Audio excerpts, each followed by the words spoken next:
Welcome everybody to the Licensing and Regulatory Committee. First of all, apologies for absence. Councillors Bainan, Cessford, Ferguson, Nisbet and Parry. Are there any apologies from the floor? None? Thank you. First of all, could I thank Councillor Christine Taylor for being a member of this committee. And Christine stood down from that, and we now welcome Martin Swithenbank, who will be coming on, Councillor Martin Swithenbank, who will be coming on to replace her. Welcome, Martin. We'll go through the minutes of previous meetings. Meeting held on Tuesday, 24th of August at 1:30, Licensing and Regulatory. We'll go through the minutes, page 1, 2, 3, 4. Does everyone agree with those minutes? Thank you. We have a licensing subcommittee, just for the record, on page 5, which was on Thursday the 23rd of September. Do those all agree that they're the correct minutes? And again, on the 28th of October, licensing subcommittee, do you agree those minutes? Thank you. Right. Disclosure of members' interest. Is anyone interested? No members' interest? Right. Report of the Head of Housing and Public Protection. Phil, would you like to take us through Hackney, Carriage and Private Hires Licence, please? And give an update. Yes, thank you, Chair. So this part of the actual agenda, just bear with me. Commence on page 13, item agenda 5A. There are 3 parts to this report which follow 3 consultation exercises. Each are set out within the report, and there are a number of recommendations you will see on page 1 of the actual report itself, or should I say page 13 of the bundle, which takes you through the actual recommendations themselves. I think probably what would be the best way forward, Chair, would be to go through each of the sections one by one and deal with the recommendations which come from that particular section, if that's all right. Yeah, that's okay, Phil, thanks. So the first section, which is on page 14 of your bundle, was a consultation around statutory taxi and private hire vehicle standards. I think the important thing to note here is that Department of Transport did issue a document called Statutory and Taxi and Private Hire Vehicle Standards. That document set out a number of recommendations about the standards that should be applied when operating a licensing function, and that was principally to mitigate the risk posed to the public. And the purpose of setting the standards is to protect children and vulnerable adults, and by extension the wider public, when using taxis and private hire vehicles. And the actual elements we sought comment on are set out within the bullet points. What I don't wish to do, and I will definitely need assistance if we want to do this, is I don't want to go through all of the consultation responses that we've received. Within your bundle, you will have received, and this is from page 19 onwards, you have the actual outcome of the consultation in various formats about how that's been summarised. So, noting we've done consultation, noting that this has been put forward as best practice by Department of Transport, and I think, being totally honest, if we didn't seek to adopt these standards, we would have to be able to demonstrate why we have not done so. What I would do is probably move you to the recommendations on this particular part, Chair, first of all, and go through those recommendations to see if the committee are in agreement about adoption of those standards themselves. And I'm happy to run through those should you wish. Right, so you're saying we take each individual recommendation in the, well, presumably members agree to note the content of the report, and 2, to consider the responses Yeah. you propose that they should go separately, singly, each. I think there's obviously recommendation 1 is to note the contents of the report, which hopefully members will do. Yeah. And then on page 13, we've got a number of recommendations set out. Well, item 2 sets out a number of recommendations which relate to this particular item in terms of statutory taxi and private hire vehicle standards. And what I would suggest is we consider each of those recommendations, which is 2A, 1, 2, 3, 4, individually, and then just make sure the committee are in agreement about what they wish to do. Right. Are there any questions from the committee on the on those points? None. Okay. So for 2.1, we could call it, the condition to be added to Hackney Carriage and private hire vehicle licences, which would require a notice to be displayed in all licensed vehicles, providing details of how to make a complaint. Can I have a proposer for that, please? Councillor Hardy, thank you. Seconder, Councillor Humphreys. Any debate on that one? Can we put that to the vote, please? All those in favour? Thank you. Item 2.2.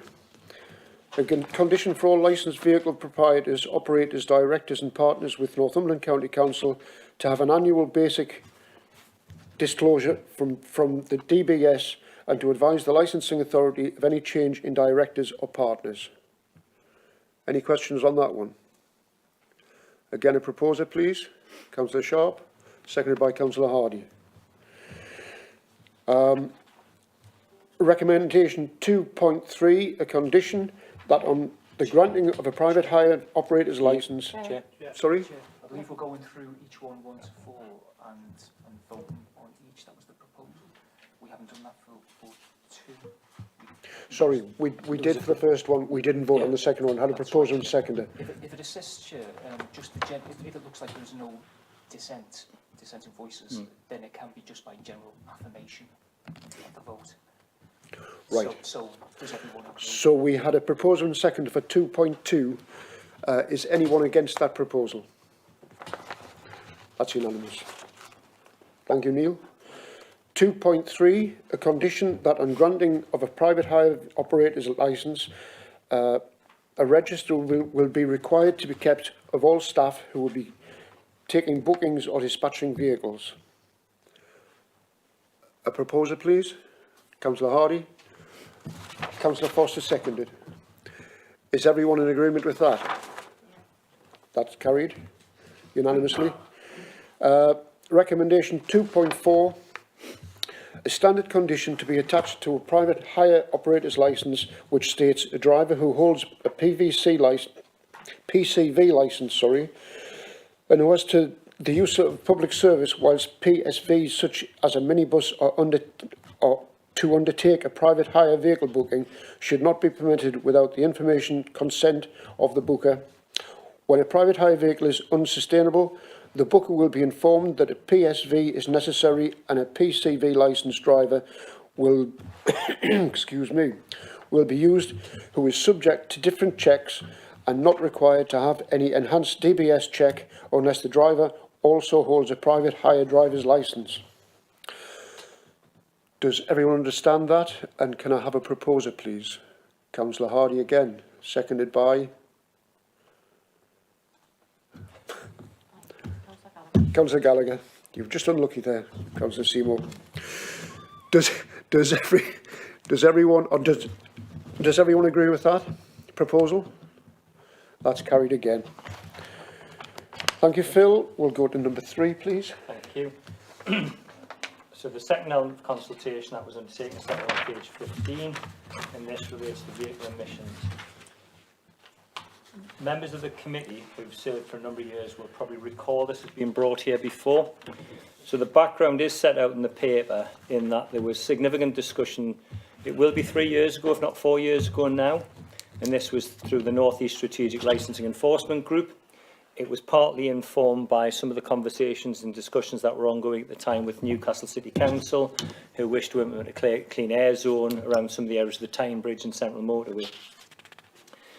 So the matter that was being debated is about whether or not stronger standards should be brought in terms of vehicle emissions for taxis to improve air quality and obviously reflect a number of pledges that had been made or were being made at the time in respect of climate change. Obviously, Northumberland County Council has moved towards issuing a climate change statement.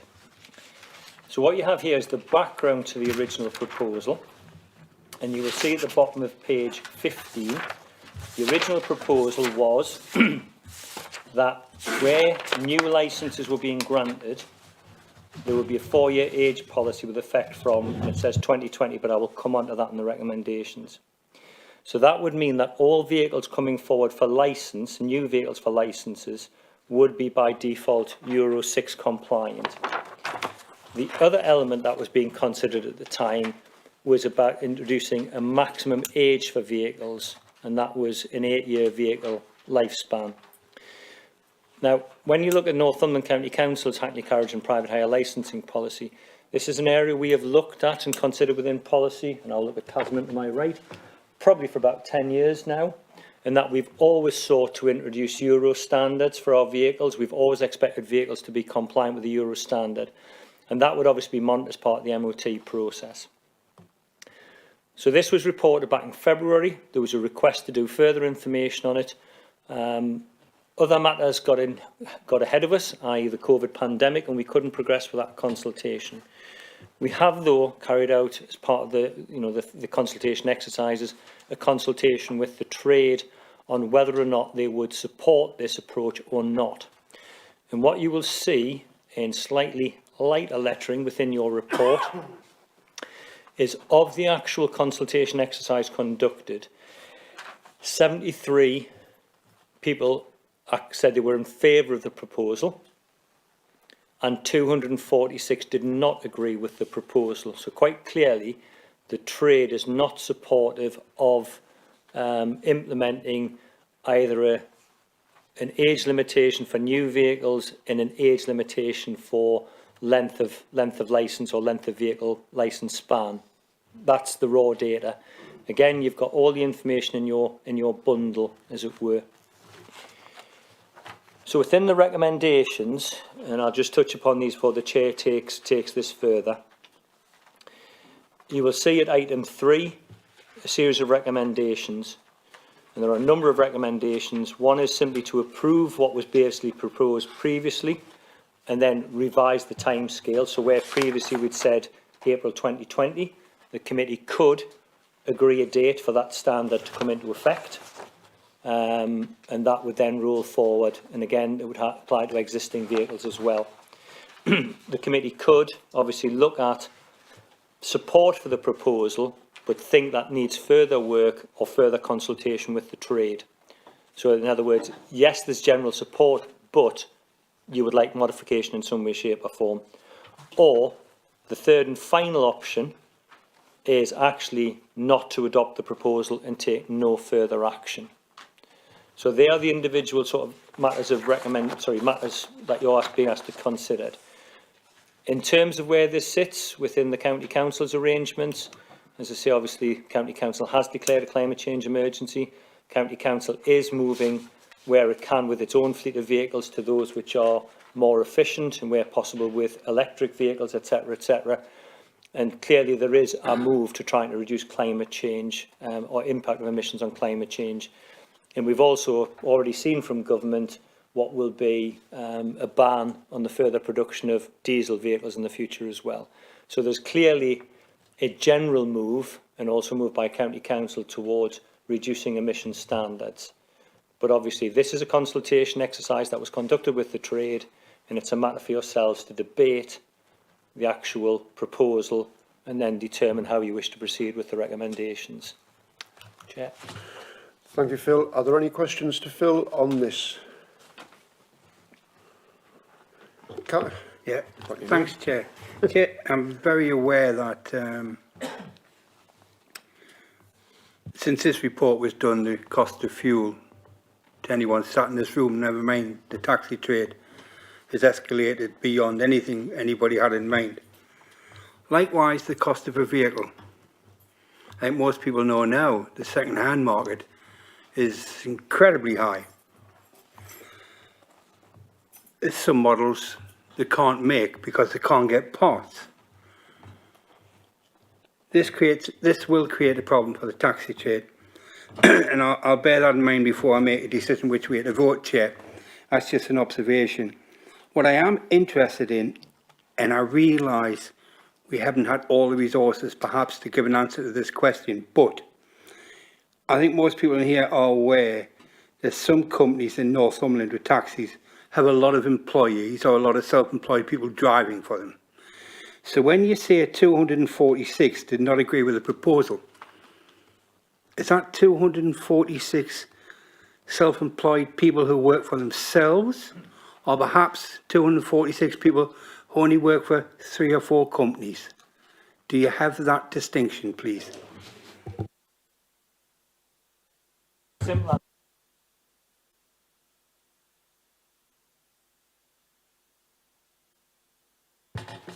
What those numbers will relate to are individual responses to the consultation. We will have captured certain information, but if I can, Tasman, I don't know if you can add to that.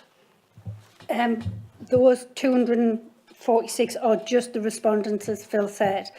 We could delve deeper into the responses, but whether you would get to the exact answer you're asking, it's not really capable of doing that at the moment, I don't think.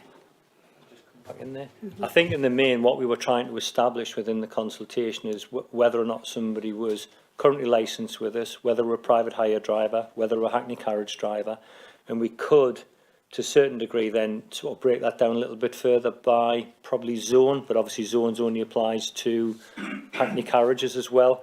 So I think it's probably beyond our, I think the way the consultation was set up and the information we have, it's probably not within our gift to actually get into that level of granular detail. Thanks, Chair. I fully understand that. Could you just remind me quickly, although there's not much to read, it's just to remind me when this consultation was held, because I wonder if there's still that number in the trade today. So it was actually over sort of 2 phases. Initially it commenced in November, I think it was November, Tasmania, and it was going to run through until Christmas. There was a query about the length of the consultation exercise and whether or not it afforded taxi drivers, or sorry, not taxi drivers, members of the trade sufficient opportunity to comment. Following discussion both with legal services and with Chair and Vice Chair, we then extended the consultation period further into the new year, and actually the consultation period only ended just before this report was put together, so it ran through, and I'm doing this from memory, towards the end of January. So in total, and again I'm going to look to my right here to see if I get a nod or a no, it probably ran in total for about 10 to 12 weeks in total. But all of the people who were consulted, who had previously responded, i.e. in the first tranche as it were equally approached the second time and asked whether or not they want to add or otherwise, but it was made clear to them that any comments or responses which had been made as part of an initial response would still carry forward. Nothing was discounted. Tasman? Just to, I think what you are trying to get to is whether those people who responded were still within the trade. The answer is we wouldn't know, and if their licences were still current, whether they were working in the trade or not, they would have still been part of the consultation process. And a question from me, sorry, is how many people would be consulted altogether, roughly? All people with current licences, operators, vehicle proprietors, drivers, around the whole of the consultation. Which would be approximately how many though, altogether? I think about 1,000. Yeah, I'm off the top of my head now, sorry. My laptop's not working, so I can't get the figures off. If I can just come in, we did actually have that information and we can share it with you. But unfortunately, Either Tasman or I can get our computer to connect to the actual network, which has the information on it. I think it's actually probably nearer 1,500. But, you know, just to stress what Tasman has said, it was all drivers, all operators across all of the sectors. So that's all private hire and Hackney, Carriage, etc. And, you know, it was done in a variety of different ways through sort of mail out. Plus, we invited comment by either email response, but we also did provide, as you'll see in your bundle, a electronic questionnaire, which allowed people to sort of, you know, indicate what their preference was, which has then allowed us to do the analysis of it. But I would reassure you that it was all parts of the trade. I think the only thing I would, you know, add to this is consultation is always challenging. You know, I don't care what sector it is. There's always a clamour for us to consult, and we will do so, and we will try and encourage people to respond.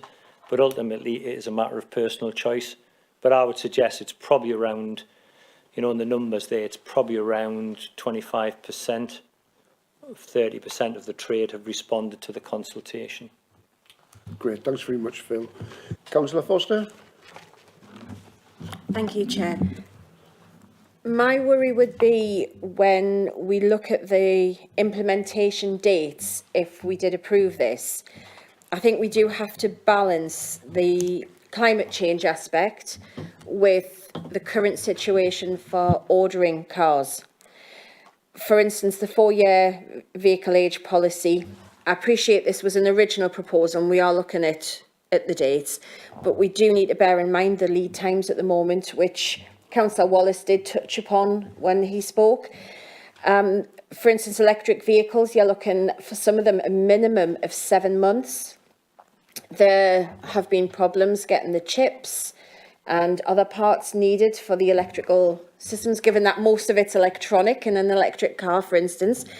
And when people are looking to change their vehicles, given the climate change situation, more may be looking towards the electric vehicle side, so they're not going to want to spend a lot of money on a new car. That's probably a peril, because obviously diesel will be phased out. So I think we do really have to balance it carefully with regards to that current situation for getting cars with our climate change policy, and that's going to be my concern, Chair. Thank you. Councillor Shaw? Yeah, as Phil has said, we've discussed this issue a lot over the years. I remember there's been talked in Tyndale days. The question I'm sort of going to pose is that I'm conscious, of course, with the changes which we're trying to become, you know, and the climate change in 2030 and all the rest of it. This emissions issue has always been talked about. And bearing in mind what the comments being made by the two previous speakers, can something like this be phased in? Because I presume what we're talking about here is 4 years from April 2020 to 2024. So can we phase in and warn the trade now what some intentions would be going forward? It's entirely within the gift of Northumberland County Council to set its parameters for licensing. So if the committee wanted to sit here today and agree in principle, agree it and say that this will actually not start until, I am just making a date up here, 2024, that is clear, that is entirely within your gift to do that.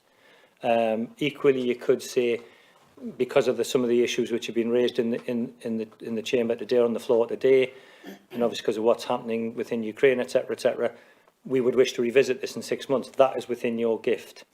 It is a matter for the county council to determine its licensing policy.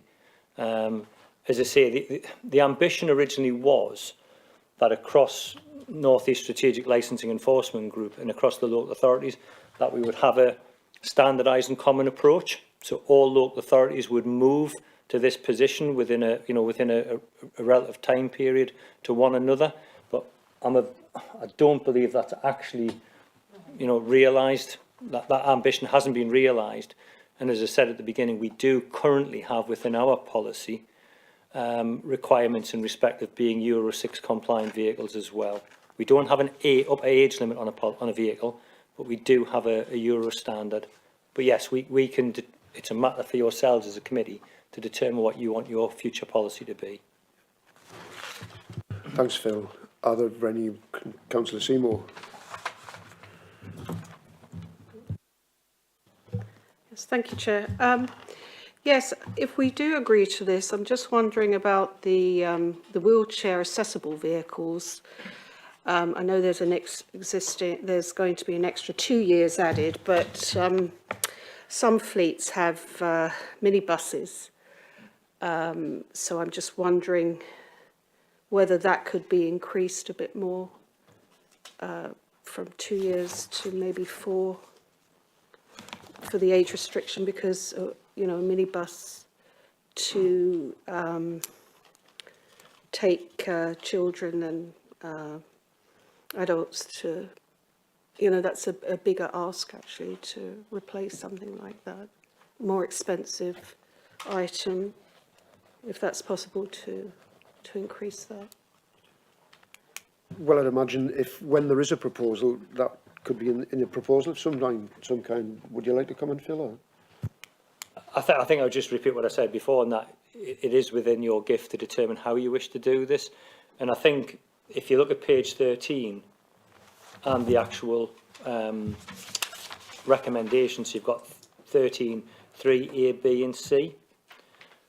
And again, I'm just suggesting this at this point in time, there's probably an argument to say that you probably want to deal with those recommendations. I'm looking at Neil here to my right.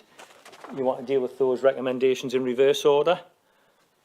In terms of, you know, that recommendation C probably needs to be considered first, and then B, and then A. Because if you do it that way, you can make a clear decision about whether you want to proceed with it or not, yes or no. If you want to proceed, you can then deal with it. Do you want to go forward with an amended proposal, or by default the original proposal? And as I say, within 3B as written, you could suggest to us this afternoon that you want us to do further consultation in specific areas with the trade, and we would take that away from here and then undertake that consultation with a view to bringing it back to this committee at a point in the future. But I would suggest it's probably better, I'm looking at Neil, to do it the other way around. Yes, Chair. I think generally, if there's going to be, you know, just with any decisions, if there's going to be a motion to defer for any reason for further consultation for just more time, that's dealt with first. It's up to members, you know, as and when they want to make proposals. But I don't think we need to vote on A, B and C. But as Phil says, you know, if it's not going to be A and B, then that needs to be, it's helpful if that's dealt with first. Yeah. Okay, thanks. Councillor Gallagher? Thank you, Chair. I'm new to this committee, and I understand that this has been a conversation for a lot of years. And since this report has been put out, the world has changed, and locally things have changed. And the reality is, taxis are a part of an infrastructure of transport to get round the northeast. And the reality is, I've got it here as 1, you know, you own your own car. 2, you use a bus service. 3, you use a taxi service. I'm very mindful about number 2 there, the bus service.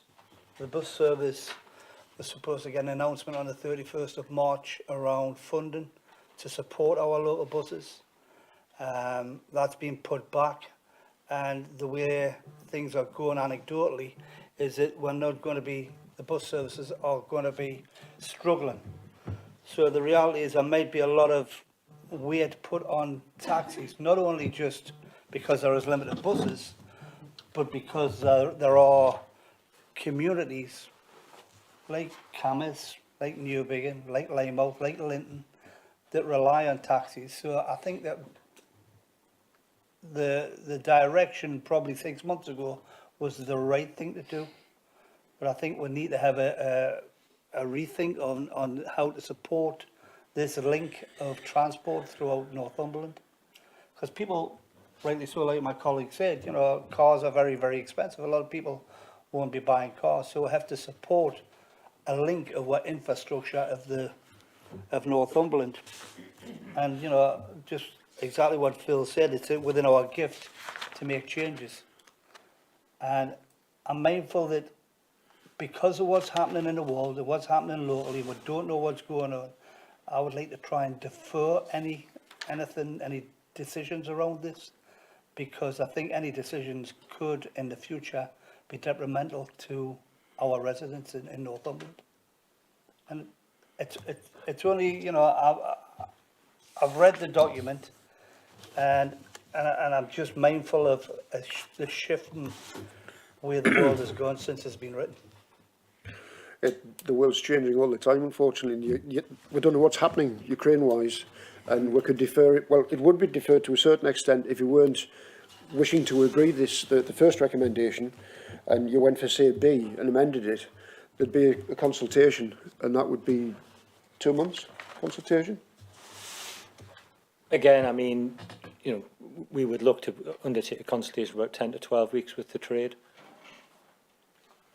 I think all I would ask, if we were going to consult with the trade further, we would obviously wish to be guided by yourselves about what is it we are asking them over and above what we have asked them before. So Councillor Seymour has indicated a request and ask in terms of, would we sort of extend that implementation period for larger vehicles up to 8-seaters, obviously with our maximum.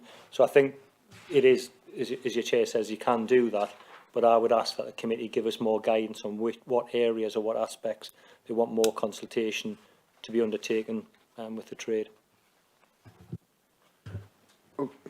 Okay. Did you want to come back, Councillor Gallagher? It was just, again, anecdotally, the trade itself is a floating trade where you may get somebody that goes in there, works very, very briefly, and you may get somebody that's long-term taxi driving or bus driving. I think any consultation has to be with the immediate firms that give a transport link to Northumberland, and get because I'm just very mindful that you might get somebody who's a taxi driver that's just sitting on a taxi rank that just fills it in, you know. So we need to get that, and I'm trying to pick my words right here. We need the stats to be right for people who's been in the industry for a lot of years. Thank you, Councillor Humphreys. Sorry, Councillor Wallace. Yeah, thanks, Chair. Chair, it was in response to what Councillor Seymour said before, especially with the transportation of SEN, special educational needs, to the schools. And I refer members to page 16, where it says, halfway down the page, that there was a significant reduction in demand for the services for the taxi trade. So you question yourself, how has the taxi trade continued, or the private hire trade continued? It's because, and I have no evidence to prove this, except until 5 years ago I did 40 years in the trade. And it's quite simple. Almost every vehicle in the county will transport SEN because it brings income. During the COVID crisis, minibuses have not been permitted to carry the number of children they carried pre-pandemic, simply because they had to sit apart. It really is as simple as that. So anyone who had a contract with the county for a minibus up to, say, 6 children, chair, plus an escort, would be required to do 3 journeys, and they'd be paid for 3 journeys. So they could simply use a car. If you want to start building in exceptions to a policy, you need to bear that sort of thing in mind. What I would say is, previous place where I've worked, the licence for the vehicle was to carry up to 8 passengers, which meant it could carry 1. It was treated as equal as a car, and I think we have to be mindful of that, Chair. And that is only for information, nothing else. Thank you. Thank you. Councillor Foster. Thank you, Chair. I'm kind of coming back to my original point that I made earlier as well, just when I'm looking at this new licences, 4-year vehicle age policy with effect from April 2020. I mean, that's come and gone 2 years ago almost. And I think if it is a difficult time to make a decision like this, I think Councillor Wallace is right about I think it was Councillor Gallagher, about the timing with everything that's going on. I know things change all the time, but we are really in a big time of change at the moment. But if we did decide to go ahead, I think what we need to look at is giving it from at least April next year. But we could also look at the 4-year vehicle age policy and perhaps extend that to make things just that bit easier, given the situation we've just gone through and what's happening now, and still remain within the Euro 6 emissions standard. Because by that point, you're probably talking, 6 to 7 years,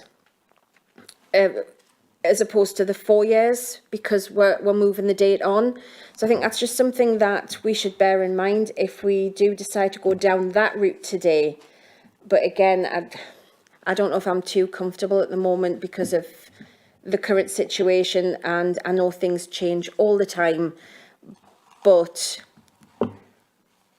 I do agree with Councillor Gallagher, I have to say. Thank you, Chair.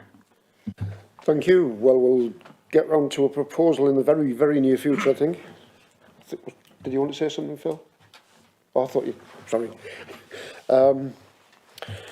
I hear what you say. I agree to a certain extent, but this has gone on for ages and things are changing all the time, and the world's in a mess. The taxi industry's... I wouldn't say it's not right to say they're in a mess, but they want to know what the hell's going on, basically, and get some decision made. Anyway, can I have a proposal, then, please? We'll look at 3A. Have I got a proposer for that? Approve the proposal and agree a time frame for implementation. Councillor Hardy, a seconder? No seconders? Okay. B, a proposer for the amendment to amend the proposal and agree further consultation with the licensed trade. A proposer, please. Councillor Hardy? Yes, Councillor Hardy. Any more bids? A seconder? Councillor Humphreys, thank you. It's open for debate. To amend the proposal and agree further consultation with the licensed trade. Any debate? I think we've had the debate. Councillor Humphreys. Yeah, I've just been scribbling down, working some dates out, and my sort of thoughts was taking into account obviously what people have said about the state of the world at the minute, what's going on.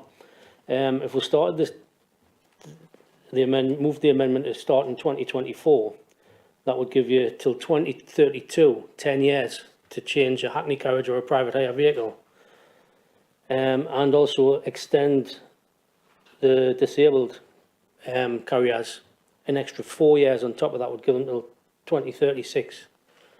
I think, taking into account the climate change and things like that, something needs to be done, but obviously we need to take into account the state of the world and the current oil prices and things like that. Well, by then, I'm afraid the world may have ended. We'll never know until it happens. What a great thing. Any more debate? Councillor Hardy. I worked in what was probably the most regulated industry relating to vehicles. That was the movement of fuels and explosives. So we went through periods of consultations, but you have to draw a line in the sand and you have to have a policy of what needs to be adapted. And when seatbelts came in, people said that everybody would give up going in cars. When tachographs came in, everybody said that haulage companies would go bankrupt. We have to move on with the reality, and the reality of moving people in vehicles that are polluting maybe it's not as much as commercial vehicles and other sectors, but it's something that we need to do, we need to tidy up, and we need to give a direction to the industry itself so that it can actually move forward with the knowledge of what it needs to do. Thank you for that, Councillor Seymour. Yes, thank you, Chair. Yes, so I agree to amend the proposal and agree further consultation with the licensed trade on the wheelchair accessibility. What I would really not like to happen is to, having had experience with wheelchairs and transportation, is for less of those vehicles to be on the road, which may happen if there is this time limit. So I would like to increase that time limit, that extra time, and have a further consultation with the licensed trade on that, please. Thank you. Thank you. Philip? Could I just come in just to clarify something here? There's not sure if we're confusing the issues here. So if we look at 3A, and if you set aside the dates in the report, because that was the original proposal, so 3A is basically to approve as it's presented to you, but change the dates. Okay, so that's the standards which are set out in the report, but change the dates. And again, what that recommendation asks you to do is agree a time frame. So with A, what you'd be saying is, yes, we agree with A, and we would wish to see this come in, and again, I'm just going to be hypothetical here, we wish to see this coming in 2024. You would then agree a second date from there, and applying the logic in the world of licensing, you would then probably say for existing vehicles that would come in 2027, because we had a 3-year lag between the first part and the second part in the original proposal. So A is simply about, as it's documented, change the dates. B is you are changing the proposal. So if you like, ignore the dates, you are changing the proposal. You're not saying, yes, we want to do this. What you're saying is, we think we want to do this, but we want to change the proposal, and or you want us to do consultation. So the only comment, and I'm not being disingenuous here, the only comment that's been made in terms of changing the proposal, I think, is from Councillor Seymour, and saying we would like to see more consultation around wheelchair accessible vehicles. So I think just to be clear that there is a difference between recommendation A and B. One is just you agree it as it is in the paper and you agree the dates with it. 2 or B, 3B is a different recommendation, an amendment what's being presented. And that's where I said before, if you want us to do that, we can do that and we can consult with the trade, but I would need to know what it is you are asking me to consult with the trade upon. What are you proposing as an alternative? Thank you. I think you've explained that very well, actually. And to me, it shows a different light on things. Hang on, one at a time. As I said, well, you know, there's been a proposal anyway. First of all, we'll have to deal with that. If we changed went through the proposal, and it fell through, and we went to A, as Phil says, things could change time-wise. What would stay there would be what was proposed originally, but we could change the dates, which is what Councillor Seymour was sort of suggesting. And regards the trouble we've got in the world, well, we don't know how long that's going to last, and it seems like there's going to be a lot of time there to deal with things. So, anyway, I can't remember who had the hand up first. I think it was Councillor Wallace and then Councillor Sharp. Thanks, Chair. It's to help me make my mind up. If we were to go and say somebody proposed a time frame for implementation for 2024, could someone tell me what happens to anyone who wants to change a vehicle from now till then? And if the world was worse off following your scenario, Chairman, could we bring this back in December 23 and change the policy? The two questions. I'm going to do my usual thing and look to my right here, and Tasman's going to look to her right as well. Right. I think in terms of the questions you've just asked, if it was an existing licensed vehicle, it would be an existing licensed vehicle, but we would seek to have an 8-year lifespan on that vehicle. So that's what would happen with existing vehicles, because, you know, coming back to this question about allowing the trade to adapt, etc., we would always want to see transitional arrangements. So if you like, the introduction of the first part is really only for new people seeking seeking licences for new vehicles or new vehicle licensure. So somebody comes along to us tomorrow, presents himself to Tasman's team, we would then impose that as a policy from that day onwards. If you are part of the trade already, you would have that transitional period in terms of life of vehicle. So that's how that would work. In terms of, could we do this now and could we do something later? Simple answer is, I'll say what I said before. It is Northumberland County Council's policy.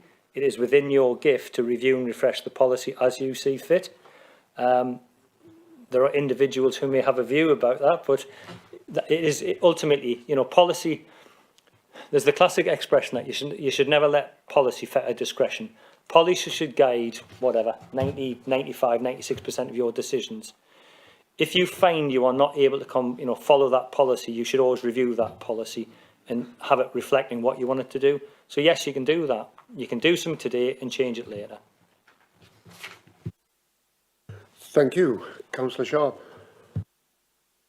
Yeah, I mean, Phil has sort of answered some of the questions which I had before, because I mentioned before this thing about, you know, bringing a new policy from 24, because we've done that before, so we can warn the trade. What I'm trying to come to terms with, on the trade's reply to this particular element of the consultation, my reading of it is that there's only about 22% said that they would like to see the new proposals go through, and 78% are dead against. And I take it the point that this 25% only apply to the consultation. I would much rather have seen a better response to the consultation, so we could have made the decision a bit easier here, because I can see both sides of this one, you know. But I would prefer to see something made that we make a, if we're going to make a change, although because what Councillor Gallagher said, which hasn't come to the part on the agenda yet, item C, don't do anything. So we seem to be discussing A and B, yet haven't even talked about C, which I think is what you were referring to. But in my opinion, you know, I don't think we can do something today to change it as from today. I'm perfectly happy to consider something from April 2024, but whether we can agree part of it, it wouldn't be professionally right to change something 4 months before we're going to bring in a new policy in April 24 and have it discussed again in December 2023. I think that's the wrong way to go. That's setting out the wrong message to the trade. So I think what we need to be doing is either deciding to defer it to give a bit more time, or secondly, we need to be seeing if there's a part of this we can get something through now to do in April 24 when the 4-year comes to. That's what would normally happen, would have been a 4-year change in 24. Now, I can quite see the, you know, the lead officer isn't wanting to make a recommendation because it's our decision. But at the end of the day, we don't unite on this either in this room. So we've got to somehow, you know, try to get a compromise or we defer it. But I'm keen to see something that we look at this and don't get it forgot about, because that's what's kind of happened over the years. We did it with this and we haven't really made proper decisions on it. Thanks. I'm very conscious. I'm sorry, Councillor Lee. I've got your name down on the list and I missed you. My apologies.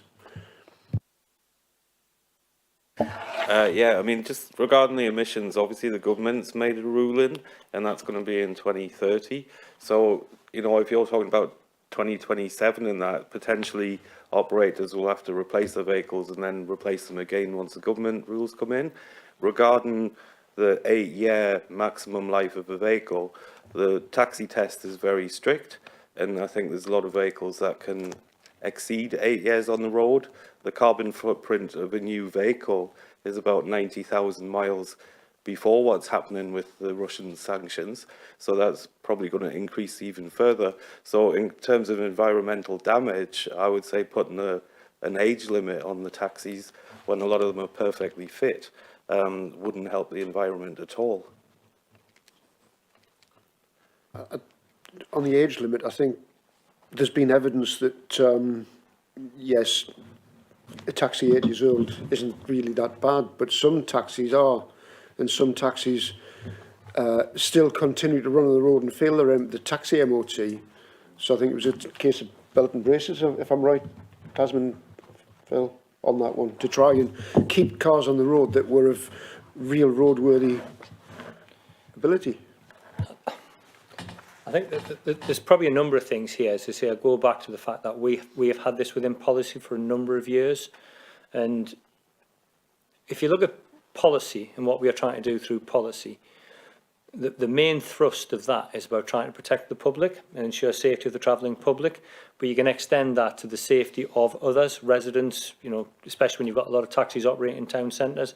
So that's ultimately our motivation and driver. We haven't previously had an age limit on vehicles. We've done everything based upon emissions. And I think we have seen in the past, Tasman, where there's been a reluctance of the trade to change their vehicles, to keep an older vehicle. So it's still compliant, but it's not as good as a new vehicle type thing. And again, that's possibly driven for financial reasons or otherwise. So I think I'd have to acknowledge it is a very complex issue, because I think all the points which have been made are valid points. I think when you look at the bigger picture in terms of what I was sort of trying to outline in the beginning in terms of climate change, etc., and where the government stands and that, where the county council sits, absolutely right, Councillor Lee, that will, well, I'll go as far as to say that's current policy. Yeah. You know, that will, but the ambition, though, I think, around things like climate change emissions, the expectation is we're not going to get to that given date of 2030 and things will change. It's an incremental change between now and then. So you could argue that what we're trying to do is actually introduce some of that incremental change now and actually get the trade to think differently. I mean, I remember, and again, Tasman probably remembers this, years and years ago, when we actually used to be based in a building which doesn't even exist anymore, being presented with some of the first early electric vehicles, and that was seen as quite radical. But obviously, the trade has changed. The trend is, wants to bring forward electric vehicles, etc., etc. So I think when it comes down to this, I think, your chair has said, we have no control of what happens in the future. What we can control is what happens now, and we can make decisions based upon what our policy should be now if we think it is the right thing to do for the right reasons. I wouldn't, as an officer, all I can do is advise and comment. It's been a matter for yourselves to decide how you wish to proceed with this. But, they are the options which are presented. In simple terms, it's do nothing, leave things as it is, where you've got a current Euro 6 requirement within our standards. It's to bring it forward as it's presented in the report, but agree what dates you want to see that, or bring a variation forward of that and ask us to do more consultation. But it's one where I have to sort of default to yourselves to make that decision. Right, I think it's been well discussed. We'll go to the vote. If you still want to go to the vote, I'll go as far forward as to say that. Sorry. Sorry, Chair. Can I make a comment before? Just for a bit of clarity, really, in terms of the proposal which is before the committee at the moment, because I think there was a little bit of confusion before. So if I could just summarise it as I see it, and Phil did mention that the fact that although the proposal, Councillor Hardy's proposal, was professed to be under paragraph B, it seems to me that really the motion was under paragraph A to approve, because the suggested amendments only related to the timeframe for implementation, 2024. The only comments relating to amendments, and it is important because obviously if there is an amendment, it will go off for further consultation. The only suggestions for amendments have come from Councillor Seymour, and I do wonder whether we need a bit, if that's the case, then that doesn't form part of the proposal at the moment, because Councillor Hardy and Councillor Humphrey haven't accepted your suggested amendments into their proposal. So that's probably the first thing that we need to check. The second thing would be just really for a discussion involving officers about whether that would be a suitable matter to go out for further consultation. So, Chair, I think I would ask Councillor Hardy and Councillor Humphrey first as movers and seconders of the proposal. You know, just to clarify what your proposal is and whether it includes a suggested amendment along the lines of what Councillor Seymour has suggested or not. No. I was going to suggest actually, which is, I think it's maybe irregular, but it hasn't gone to the vote as yet.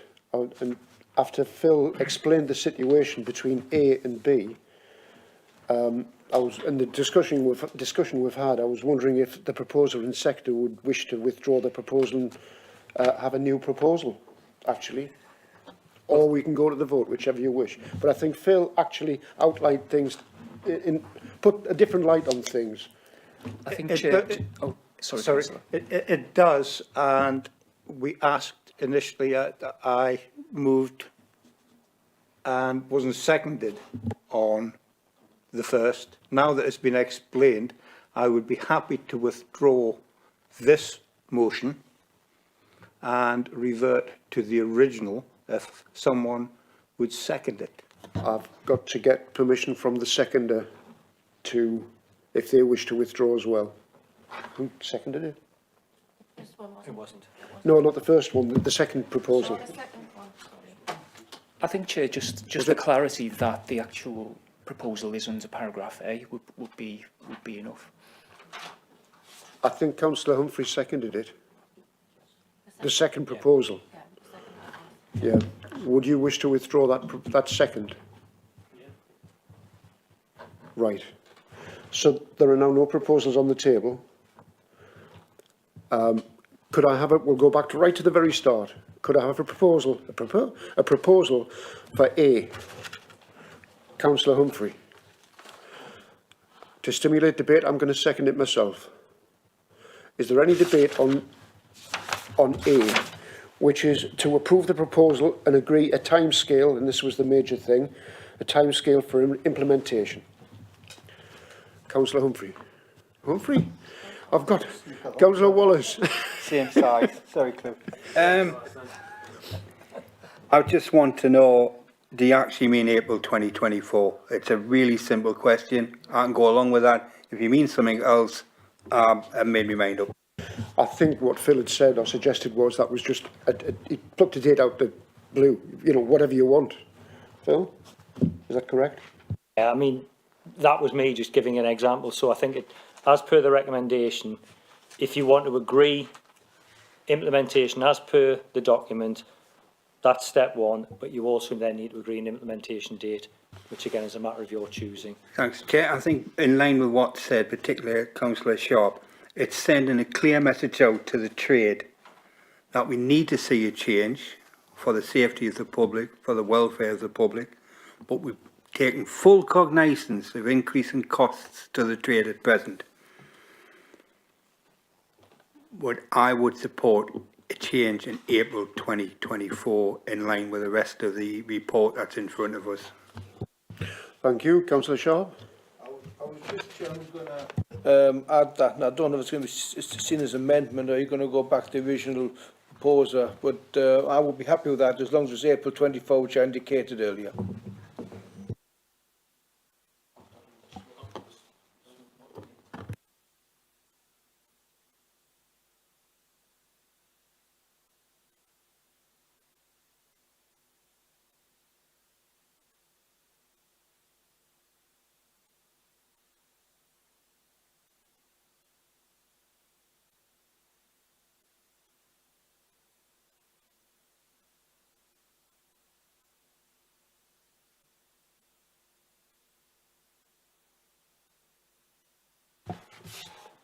Do you want to bring Councillor Wallace in first? Oh. Sorry, yeah, Councillor Foster. Thank you, Chair. I think I'm just about to say what was just discussed there, actually. But I think 2024 is a good starting point for new licences, and it's going to give a good 2 years for those people who are coming into the trade. So in line with the original proposed dates, the difference in the times, I would then suggest existing vehicles would be 2027, with a view to the wheelchair accessible then being 2029, Chair. Thank you. Thank you. Phil was just about to explain the implications of the timescales, or the proposed timescales.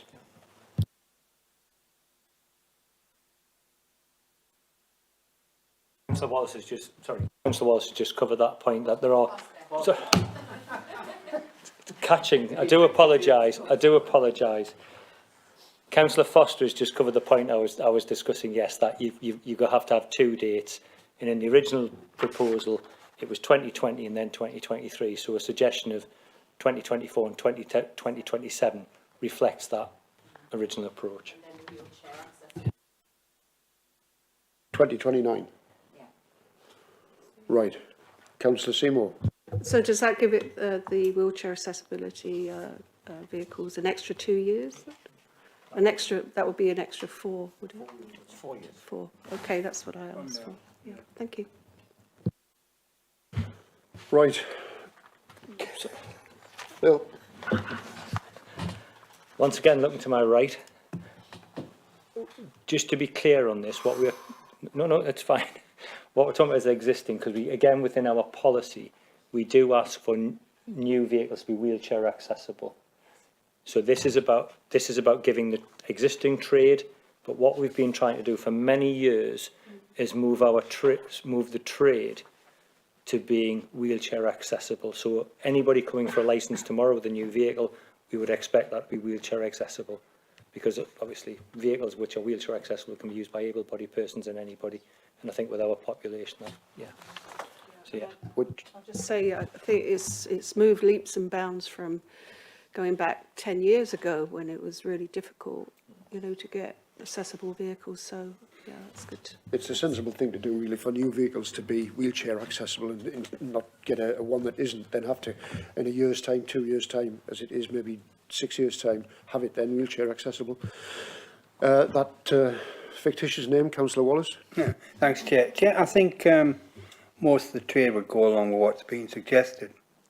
But we spent best part of an hour recognising the fact that these costs to the trade is excessive.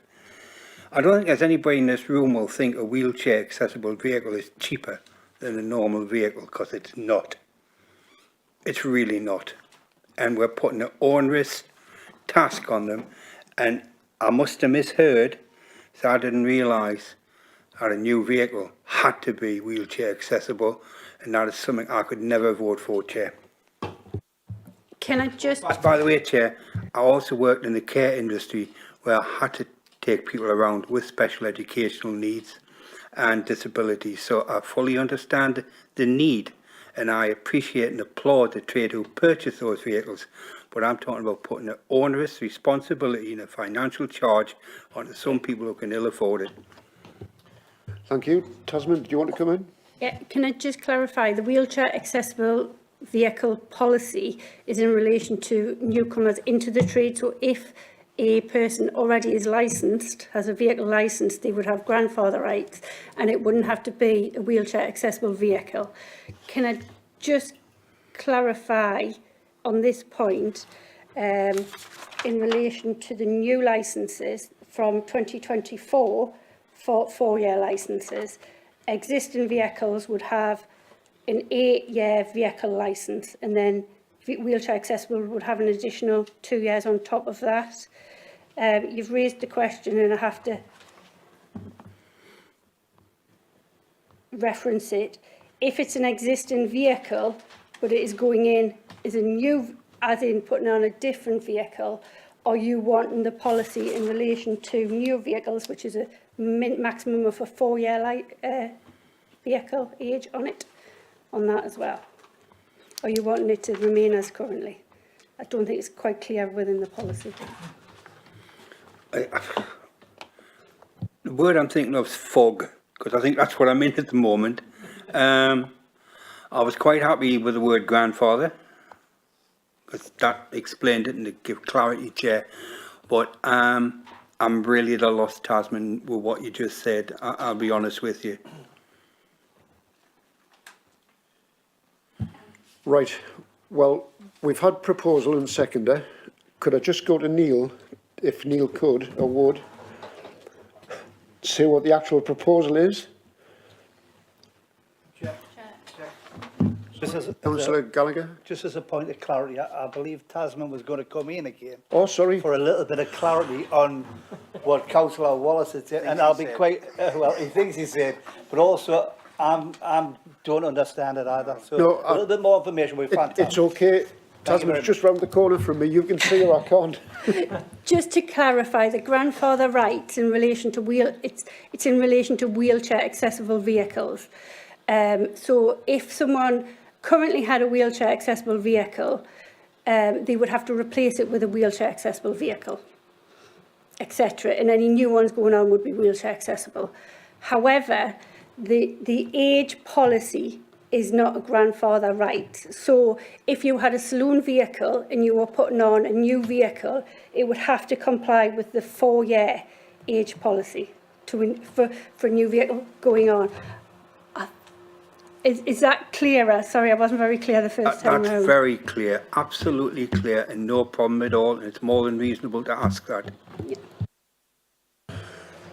It is clear. I've still got the fog lights on, but I can see. Right. Neil, would you clarify once and for all what the proposal is, please? Yes, Chair. The proposal is under is to approve the proposal and agree a time frame for implementation, which is 3A of your recommendations. And that's been moved and seconded. The discussion around the time frame for implementation, and I think we probably just need the mover and seconder, I think being Councillor Humphrey and yourself, to agree your agreement with the time frames, because there has been a general discussion, is for the implementation dates in respect of new licences to be April 2024, for existing vehicles to be April 2027, and for wheelchair accessible vehicles to be April 2029. So that was my encapsulation of the discussion, Chair. But that was mine. I thought you would explain it better than I would. Have you got that proposal? I think I have, yes. Right.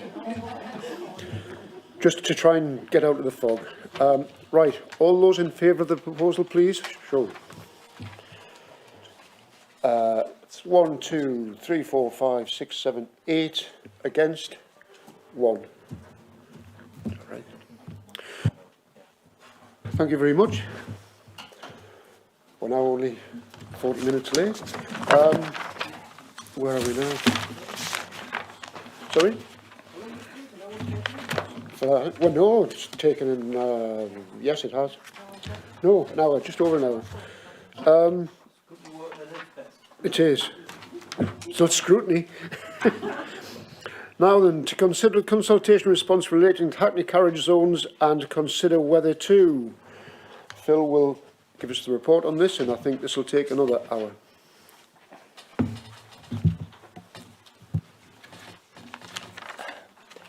Members will be aware from previous training that we've undertaken with the committee about the relevance of the zones, but I will just refresh that. So, Hackney carriage zones only apply, surprise, surprise, to Hackney carriages and not to private hire vehicles. Hackney carriage zone, in simple terms, is the former geography of the district councils of Northumberland. So, in Northumberland, we have 6 Hackney carriage licensing zones. So that would be Berwick, Tynedale, Alnwick, Wansbeck, Blythe, Castle Morpeth. And their geographical boundaries, as they were within the district council days, is the zone. In taxi world, what that zone means is that if you are licensed to operate in that zone, you can apply for hire within that zone, i.e. you can sit at the rank, you can be hailed in the street, and on a matter which will come up later on, when it comes to actually tariffs and charging, your fare is a maximum within that zone. And that will become clearer later on. So it's a geographical boundary which has certain implications for the licensed trade. Hence the reason when you look around Northumberland, you will see all of our taxis will have a standard plate, but on that plate it will say things like BV for Blythe Valley, etc., etc. And basically what that's saying is it's been licensed to operate in that zone. In the report, you will see it refers to a previous piece of work done by the Law Commission on a number of licensing issues.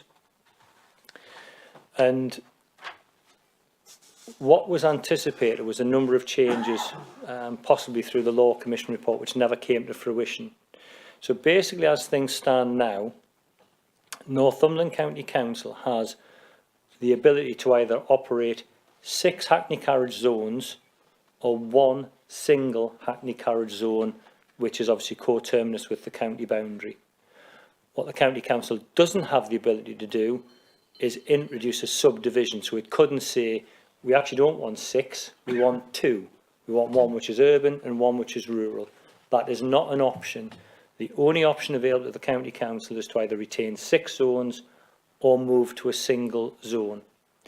And as I say, there are certain benefits by having single zones, there are certain disbenefits. You know, from an administrative point of view, you could argue it's easier for the County Council to have a single zone because we don't then have to produce multiple plates, etc., etc. You could argue for certain parts of the trade it's easier because it gives them more freedom to move around, more freedom to trade. So hypothetically, somebody who picks up a fare in Blythe, travels to Hexham, doesn't have the ability to then sit on the rank to get another fare back, as it were. So, you know, some of the trade will see that as a disbenefit to them. Other aspects of the trade, and again, this has been reported within the consultation, will actually say, well, no, what you will see is actually, if you take away all the zones, then all of the taxi trade in Northumberland will move to those areas which are more profitable by their nature. And you can draw upon an example on the back of local company organisation Durham. So Durham, as you're aware, district councils, etc., etc. It took the decision to move away from multiple Hackney Carriage licensing zones to a single zone. And what they saw was a significant migration of taxis across Durham to Durham City. So from Durham County, should I say, to Durham City. Often referred to as the honeypot, because that's where the trade sees the most benefit and the most money. You could look at this from a different angle and say, well, actually, do the travelling public understand zones? Do the visitors understand zones? Do they know what they can hail in the street, what they don't hail in the street, etc., etc.? By default at the moment, how many taxis are hailed in the street? Probably a very, very small few. Taxis are either probably pre-booked akin to private hire, or they will stand on a rank late in the evening. But as I say, you will always find, when you put anything up for consultation, as we've just debated, there will be different views. In this particular case, again, you will see in the report that the vast majority, so 220 of the 315 consultation responses, 222 wanted to retain the zones. So that's 60, 63, 64%, whatever the figure is. 93 people who responded wanted to move to a single zone, which is by far the smaller percentage of the actual sort of the responses that we received. But yes, in simple terms, zones currently operate across the former districts, and you either have the ability to keep 6 zones or move from 6 zones into a single zone. And that's what you are being asked to consider today. Consultation would suggest the preferred the trade's preferred option on the percentage return is to retain the 6 zones. Thank you, Phil. I'll throw it out to everyone. Any questions or comments on that as to which way you feel things should go towards the retain the 6 zones or go to 1 zone? Go on. I'll say Councillor Humphreys, but I won't. I'll say Councillor Wallace. But ask a question. Is it still a condition, a guideline, a bylaw, that when a Hackney, when it's been asked to do a booking from the rank and drops off the passenger, is requested to make its way back to the nearest rank available? Simple answer is no. Well, I've been under a misapprehension for some 40 years. I think. Yeah, I think it used to be a provision within the former bylaws. It certainly was in the Yeah. districts. I Yeah. didn't know how it was with the county, Chair. I think, as I say, if you go back to, you know, the legislation that we used to licence taxis, so we're back to the Town Police Clauses Act, how things were done back in 18, whatever it was, and how things are done now are completely different. And they say, I would argue in a lot of instances, the general public don't actually understand the difference between a private hire vehicle and a Hackney carriage. And how Hackney carriages are used now is very much similar to private hire vehicles. So they will go from booking to booking in terms of how they will operate. But as I say, the big challenge the trade will face is if they go from one zone to another, they can't then go and sit in a rank and wait for another fare to go back. And that's why that's seen as by some aspects of the trade as restrictive in their ability to trade, because they've got, in that scenario, they would have to return back to their zone or have some form of other telephone booking to fulfil at that point. Councillor Lee? Just on the zones, obviously previously we've just been discussing emissions. So if you are concerned about a climate emergency and the driver has just gone from Blythe to Hexham and then he has to go back to Blythe without a fare in his car, it just seems an incredible waste of a journey, and you know, it doesn't help with the emissions in here. I can't understand why, if Northumberland County Council is one authority, why you should base 6 zones on old abolished district councils. It seems very much an old-fashioned way of approaching it, and obviously they've got different tariffs. It's confusing for the customers. I take your point, but you've got the scenario, as Phil said, where you might have someone who lives in Bellingham, a taxi driver in Bellingham, and you might think, oh, I've heard it's great down in Blythe, I'll just go down there and forget about Bellingham. You know, there aren't many taxis needed up there, but there are, say, in Hexham, Blythe, Ashington, that kind of thing. So it's, in a way, it would be protecting those areas from over. Councillor Foster? Thank you, Chair. I think that's just bordered on my concern. I absolutely, totally understand if somebody from Berwick ends up going to Hexham, for instance, having to go all the way back without a fare must be incredibly frustrating, as well as the financial side of it and the impact with the climate side. But my worry is if we have a lot of taxi drivers then flooding our towns, because that's where the money's going to be, that's where the nightlife will be, etc., are we risking leaving the rural areas with very little to no taxi coverage, when, if anything, that's probably where it's going to be more needed, because there'll be less bus services, not everybody does have a car. So that's my concern. Part of me says, yes, abolish, and make it fairer for those who are doing these longer journeys. But another side of me feels that it could be quite detrimental to the public who actually use the service. I'd agree totally with you. I think if anyone going from, say, Berwick to Hexham wouldn't go in a taxi, they would take a private hire anyway. So that would be in the price of the private hire. That's my opinion, or what my understanding would be. Is there any other comments? Phil's got his finger on the button. I thought Phil was going to answer. Were you? No, it's just a general. Councillor Hardy? It's, if we go to one zone, it comes back to the scenario that we had when Berwick seemed to be the centre of issuing taxi licences that duly turned up at city centres in Newcastle and outside the railway station, and it caused a great deal of discontent among the locals to Newcastle. And as it's rightly been pointed out, people go where there's money, and they don't care about their emission from Berwick to the honeypot. They just drive there, ply their trade and return home. And I think there is safety in having the zones. Yep. Any more Comments? Chair, there's Councillor another Wallace? aspect as well. We've mentioned the taxis, the Hackney have to be on a rank. If they're not answering a phone call, they're on the rank.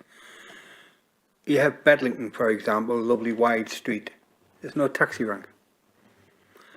So we would have to start examining all these towns in Northumberland to ensure there are ranks for all these taxis, all these people who are going to spend 200 quid going from Berwick to Hexham, because that's what it would cost.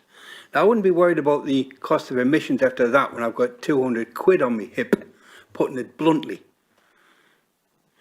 And a private hire, Chairman, isn't regulated what they can charge. So they could make that fare £400. I'm just balancing it back a little bit towards the Hackney trade, just in fairness.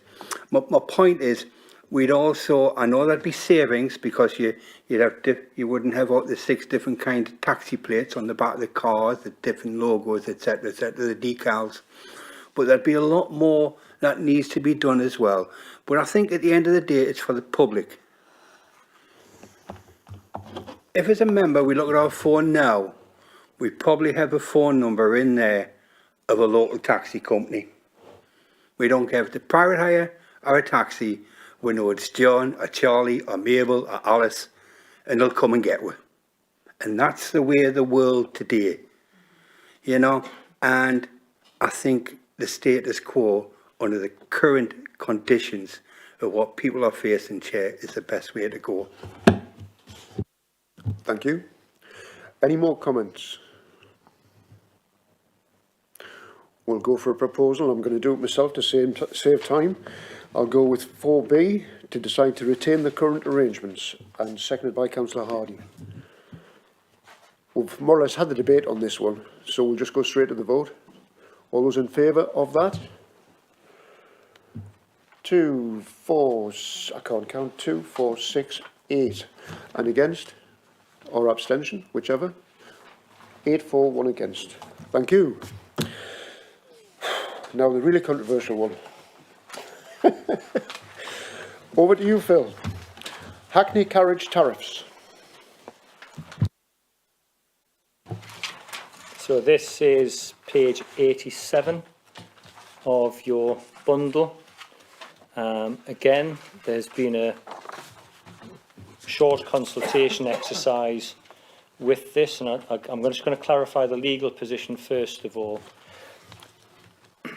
So, under the Local Government Miscellaneous Provisions Act, the local authority is responsible for setting the fares of Hackney carriages, and has been commented upon by at least one of the members. We have no ability to set the rate of private hire vehicles. So what the County Council does, it sets a set of tariffs for the operation of Hackney carriages. Ordinarily and historically, this is the approach has been adopted by Northumberland County Council. We set the maximum charge that may be levied. So when we set a tariff, what we are saying is the operator cannot charge more than that. It does not prevent them from charging less, but they cannot charge more than that. In terms of journeys, and I mentioned this before and I said I would clarify this, and zones, the Hackney Carriage tariff that we set applies to the zone. So we've got 6 zones, but we actually rationalised the tariffs about 2018, or probably before, but 2018 we rationalised the tariffs. So where previously we had multiple tariffs across Northumberland, we now have one single tariff across Northumberland. But in truth, that's one single tariff across each of the 6 zones. So all of the zones have the same tariff. So strictly speaking, when you get into a Hackney carriage in a given zone, what you are going to be charged is for your journey on the meter within that zone.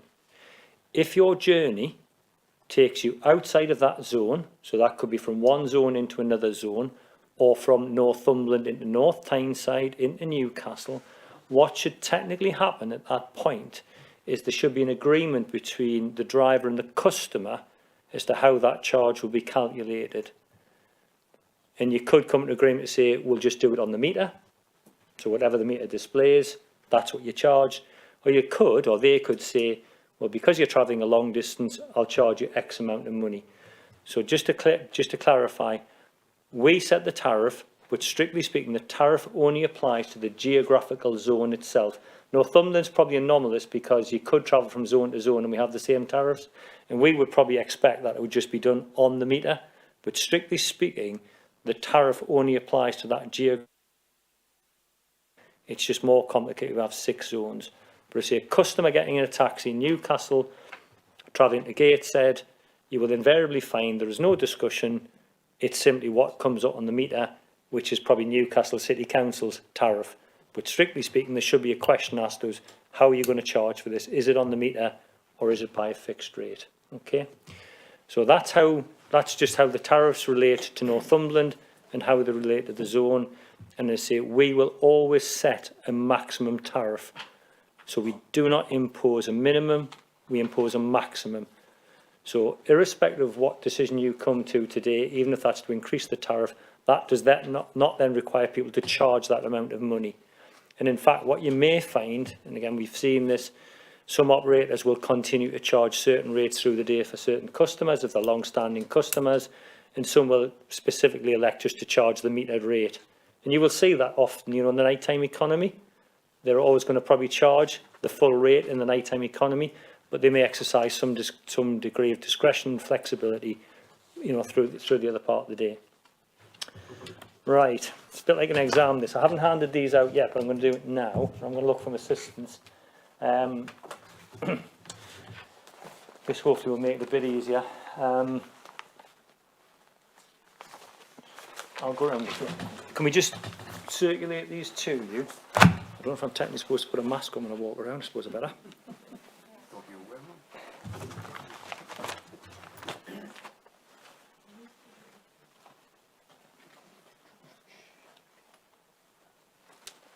Just one of you. Right, so bear with me 2 minutes.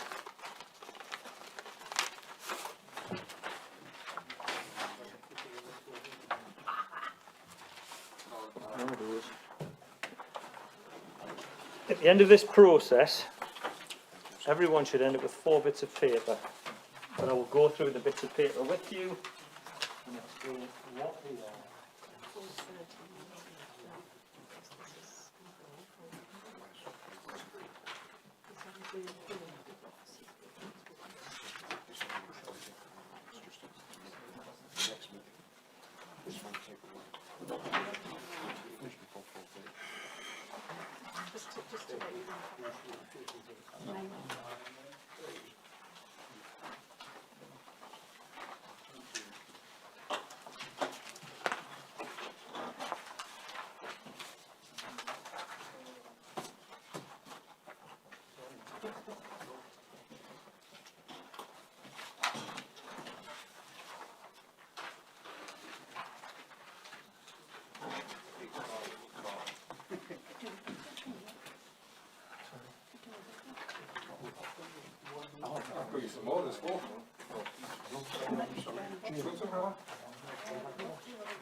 Cheers, Darren.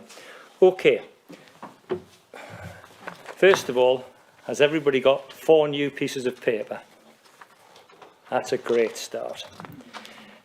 You should all have a piece of paper which looks like that, which has got the Northumberland logo on the front, which is Hackney Carriage's official fare charges. You should all have that.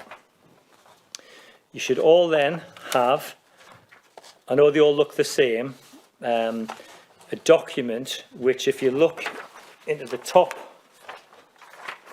left-hand box, it will say current T1. So in this little box up here, it'll say current T1. Yeah. You should all then have, again in the same place on another piece of paper, one which says current T2. And finally, a document which says current T3.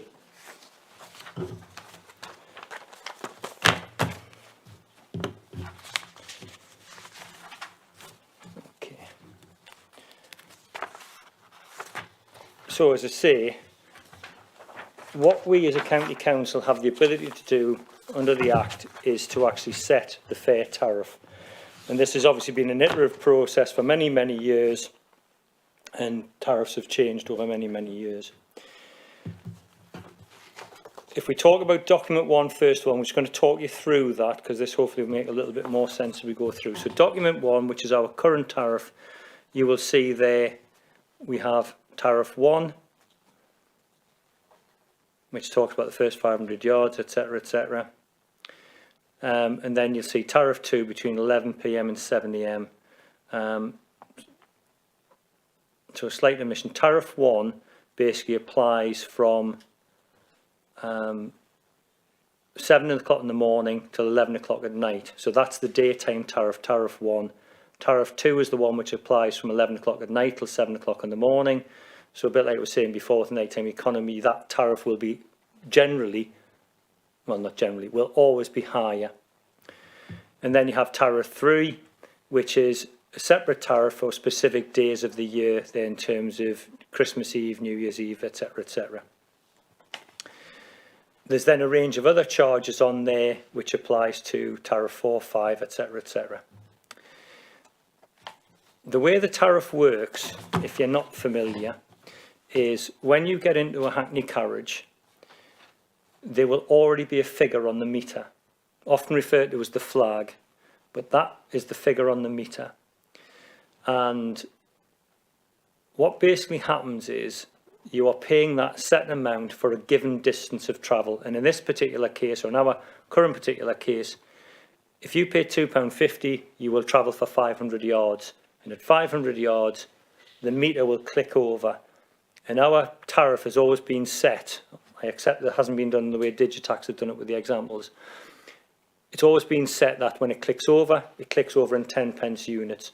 So once you've done 500 yards, it will start to click over and you'll get another 91 yards for 10p. And then it will click over every 91 yards thereafter. So when you are paying a fee, when you're clicking over, it's how much distance you have travelled. Tariff 2 works exactly the same way, only in so much as that, only that the initial flag is more expensive. So in our current rate, you'll see it's £2.50, and then between 11 o'clock at night, 7 o'clock in the morning, the initial flag is £2.90. The unit of value or the unit of price stays the same, but the yardage reduces, so it goes from 91 yards to 72 yards. So when you actually look at a tariff and you want to actually change a tariff, there are 2 ways you can do it, well, principally 2 ways you can do it. You can simply increase the flag and then increase the actual unit rate. So you leave it at 91 metres, and instead of charging 10p, you charge 12p. Or, and this is historically what we have done in Northumberland, we have left the unit the same and we've reduced the yardage. And that's what creates the increase. So you travel a shorter distance for the same amount. That's how we've historically done our tariff. And you'll see there's a number of other charges on there. So as I said, we've been out, we've done consultation with the trade.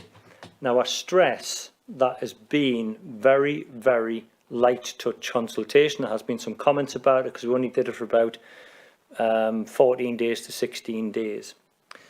That was purely and simply to get a view from the trade about what their expectation was.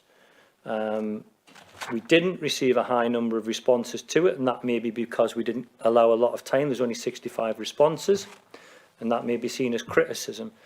But in practical terms, the Local Government Miscellaneous Provisions Act sets out what is the statutory process for varying the tariff I've never known a tariff be decreased, but it is for varying the tariff. So what has to happen is this committee needs to make a decision as to whether or not it wishes to vary the tariff, and if so, by how much, and how would it want to do that. What we then do is we then publish that in the form of a notice in the press, and we make it available at local offices. And from the date of publication to a specified date that new tariff would become implemented is your formal statutory consultation process. So, and again, I'm just hypothetical dates here.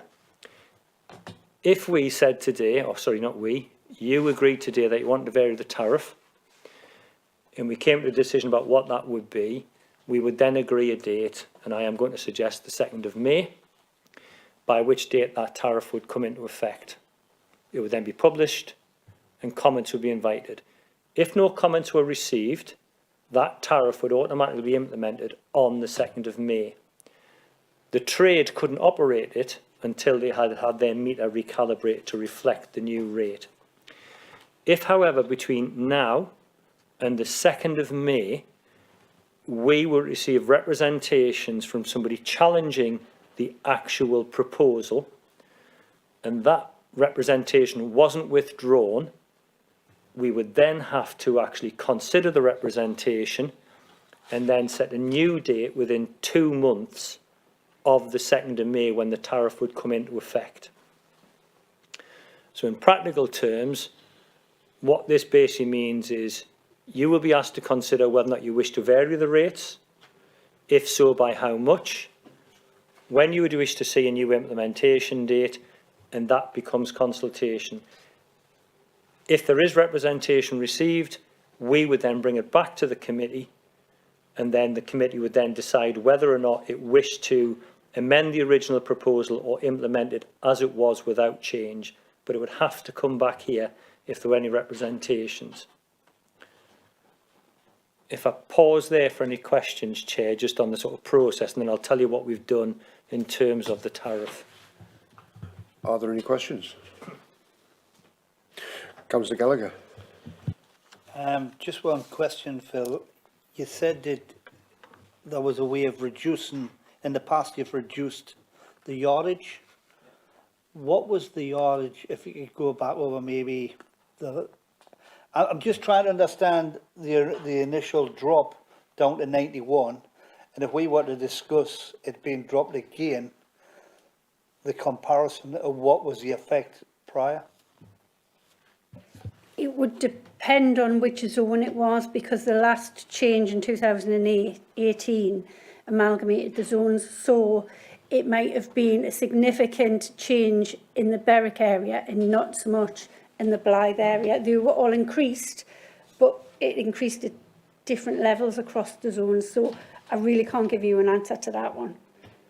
And that was my next searching question, was would it affect the rural areas to the urban areas?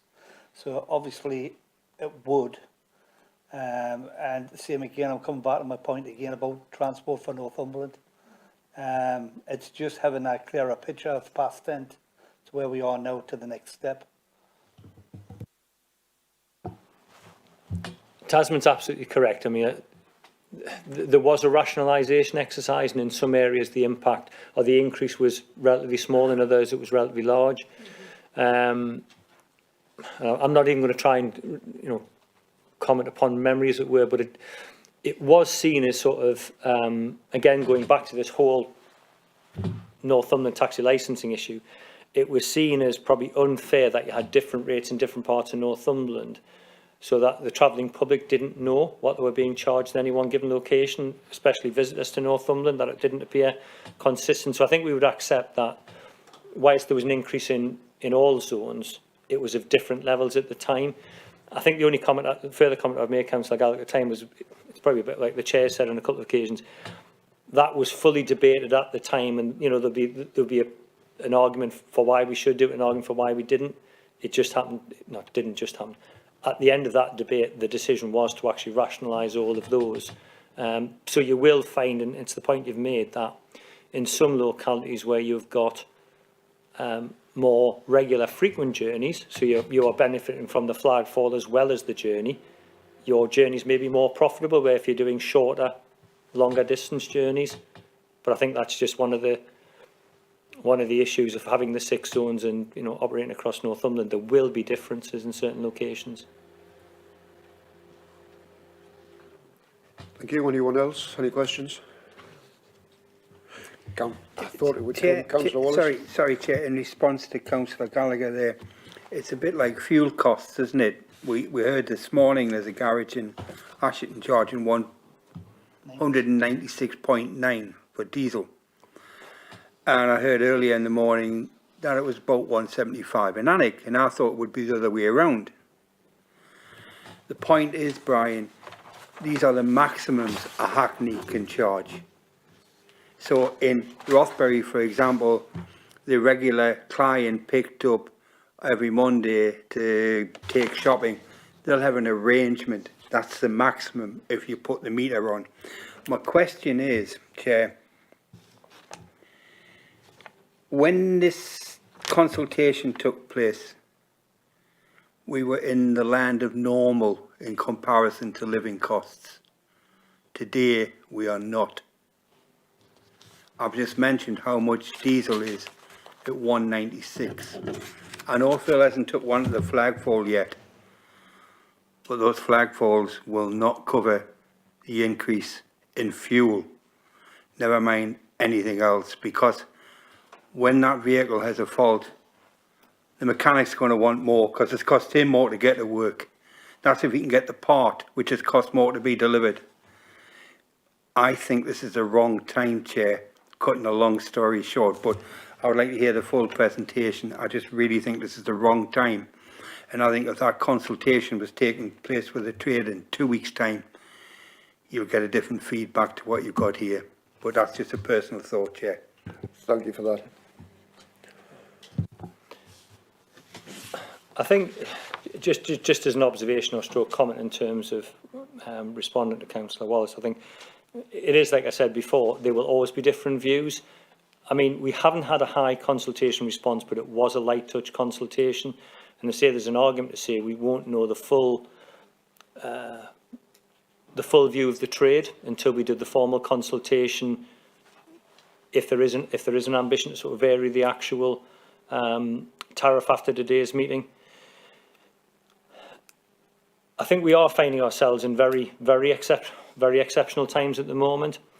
And it may be an area, even though I've just said something probably to the contrary previously, where there is a view about what needs to happen now to reflect what is happening now, and then for this to be revisited, which will be good practice to revisit every year, every 2 years, to revisit it again in 18 months, 2 years. And if let's say things have normalised or settled down, there may be something to do different at that time. But I think all we can do is consider what's before us today in terms of, you know, whether it's cost of living, fuel costs, etc., and you know, some of those additional costs which are being borne by the trade now, but equally those costs then get passed on to the travelling public who are equally affected by increasing costs as well. I think it's a classic wait and please some of the people some of the time, but not all of the people all of the time. So I think it's a matter again for the committee to debate this and decide how they want to take it forward. So on that, so what we've tried to do, because it is a very difficult thing to deal with the tariff, because you tend not to just say, oh, let's put a percentage increase on, because if you say we'll put 5% on, you then start to end up with lots of different numbers, and you know £1.53 and £1.57. So we've always tried to keep it as whole units.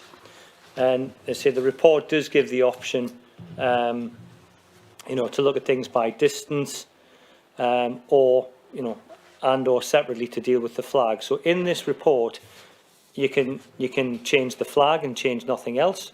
You can change the flag to a rate that you think is appropriate and change the actual individual yardage.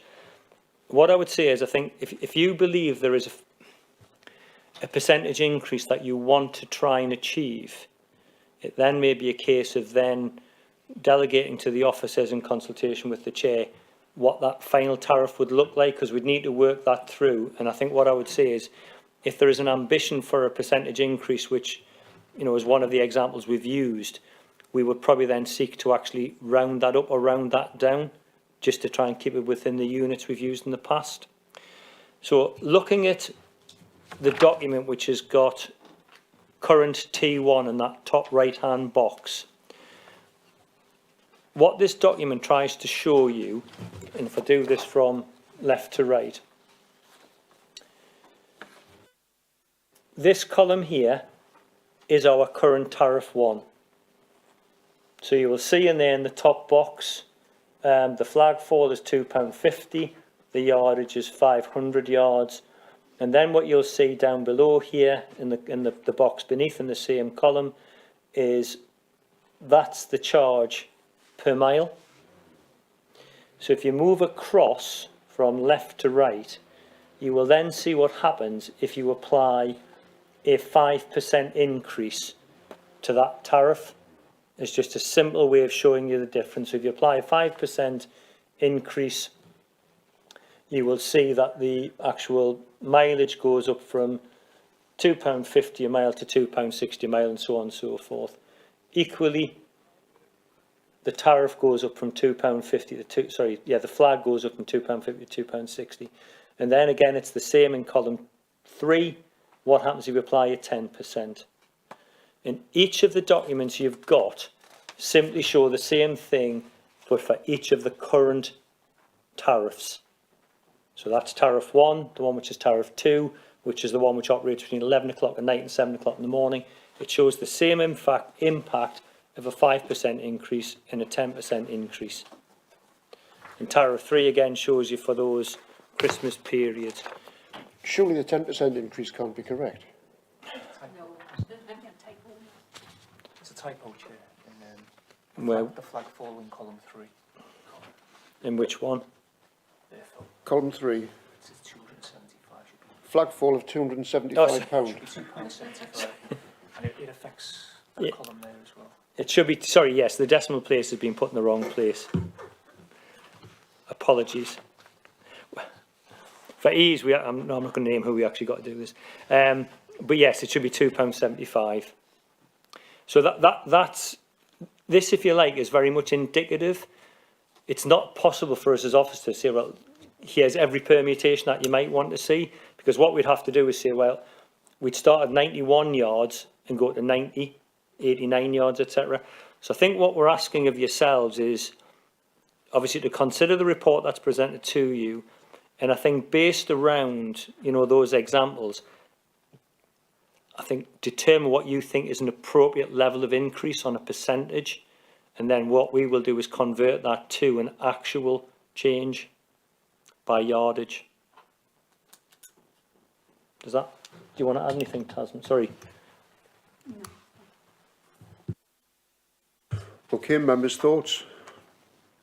Councillor Lee.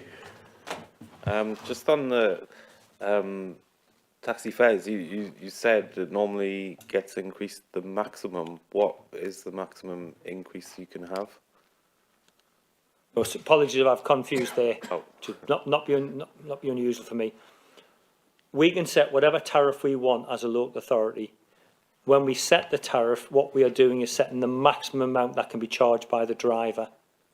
That's what I mean by maximum. But as I said before, we set the maximum that can be charged, but there is no requirement for the driver to charge that amount. They can't exceed the amount, but they can charge less than what appears on the meter.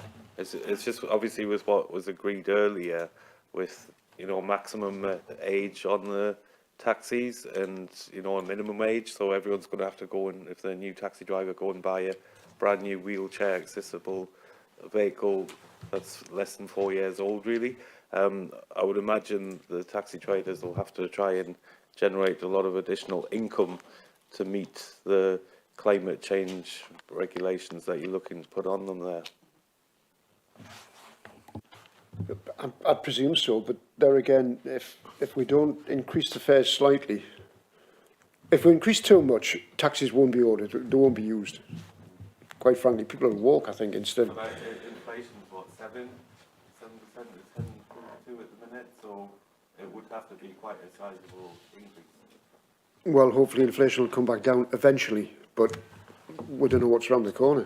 But we've got to look after the actual companies and drivers and the public as well on both sides. So it's up to yourselves basically.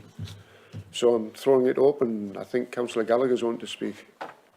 Just as a point of clarity, you said that would be the maximum charge. So if you wish, Have you got evidence, or do you know that of firms that reduce that maximum charge?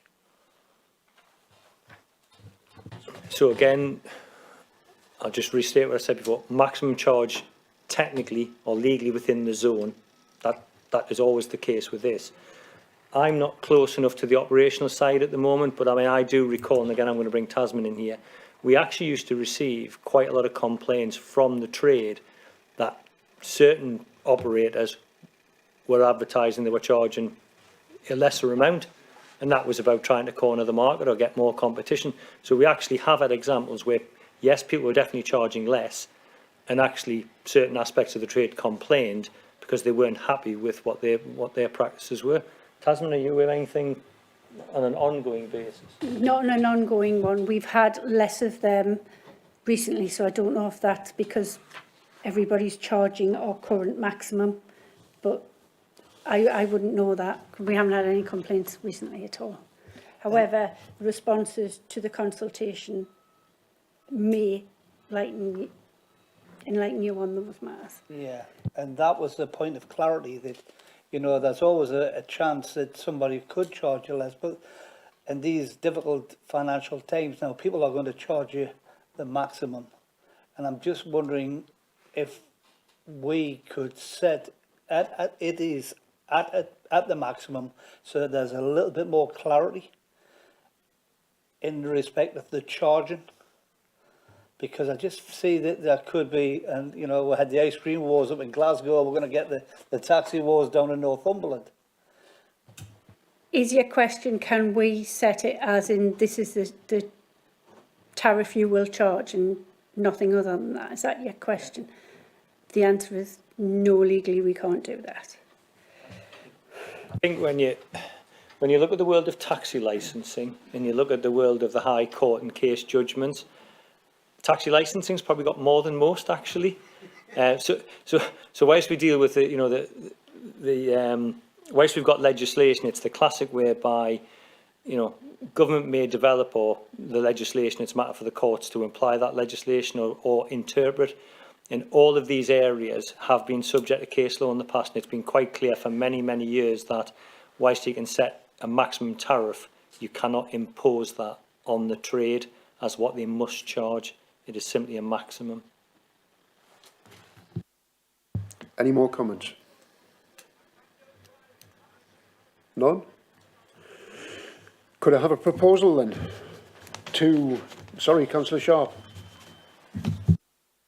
Chairman, this is another matter which we've discussed a lot over the years, and I feel that it's only right that we increase them a little bit, because obviously the reasons have been mentioned earlier, you know, the cost of fuel, for example, and also the consultation, which I accept has been limited consultation, but has revealed that people are happy with the charges.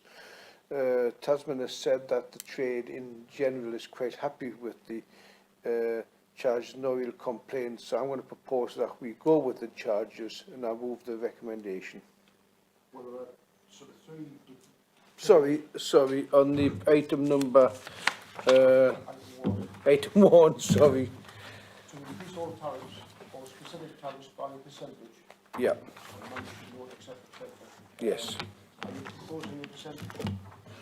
I'm proposing I don't know what the percentages are here compared to what they were in the old days, because the report isn't really set out that it's clear on that. 5% approximately. So I was just going to leave the 5% and leave that in consultation with yourself and the officer. So what I would suggest is 5% or whatever.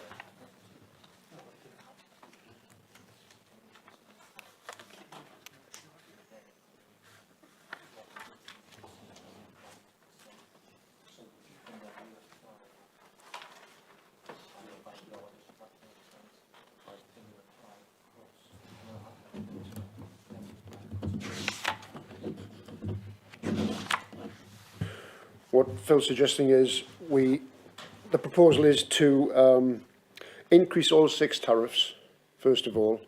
Yep. And then we have another proposal have a discussion proposal of what percentage that should be. Okay, then I'm happy with if we need to agree the first one, I'm happy to propose that we all increase all 6 tariffs. Right, can I have Councillor Hardy seconded that? Just as a, Gallagher? sorry, just as a point of clarity, the graph gives you increases of 5-10%. We can go into a 3%. We can, that's just a floating idea of where we need to be. Is that correct? Well, these figures are normally rounded up actually. So if it's at 3%, it would go up whatever plus a few pence to make it the round 5 or the round 10. Right. Okay, thank you. And Phil's going to comment on that? No, I think our current rate, as you'll see on page 1, is a 10p unit. And I think most local authorities probably operate on a whole unit of 10p. So what I would suggest is, if you are minded to vary the tariff, as the chair says, you deal with that issue first to confirm that you're minded to vary the tariff. You then consider what you would wish to see as an indicative percentage increase. What we would then need to do as officers is then apply that percentage to each of the 6 tariffs. But what we would look to do is to either round it up or round it down to get back to the whole unit.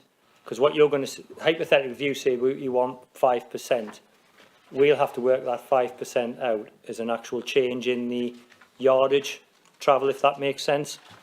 So I think it's, do you agree to the proposal? What do you think is an appropriate level of increase, accepting that we will need to do some rounding up and rounding down to keep it as a 10p unit? Yeah. And then we will apply that across all of them. The only other caveat to that is there is no, again I'm looking to my right, there is no reason why you couldn't set a different rate for the flag.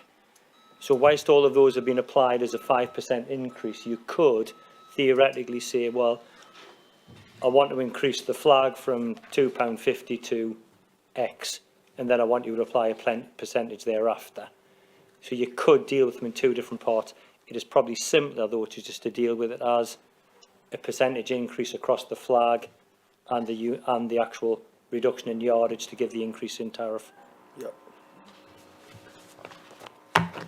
Sorry, you're behind that. Councillor Foster. Thank you. I think my next question is quite important because basically, how often will this be reviewed? I appreciate it's been 4 years since the last review. It's just, if this ended up being sort of every year or every 2 years, I'd be inclined to have a lower increase. If it's going to be on a 4-yearly basis, I'm maybe inclined to do a higher increase, because it's not going to increase year on year till sort of 4 years' time before there's an increase. So I think that's quite an important aspect to take into account when we do decide what percentage we want to look at. It's a matter for yourselves if you want to bring it back in. I would say, yeah, it's a matter for yourselves how often you want to review it. You could do it, I mean, you could, because of the current circumstances, say, well, we want to review it in 12 months. You could ask.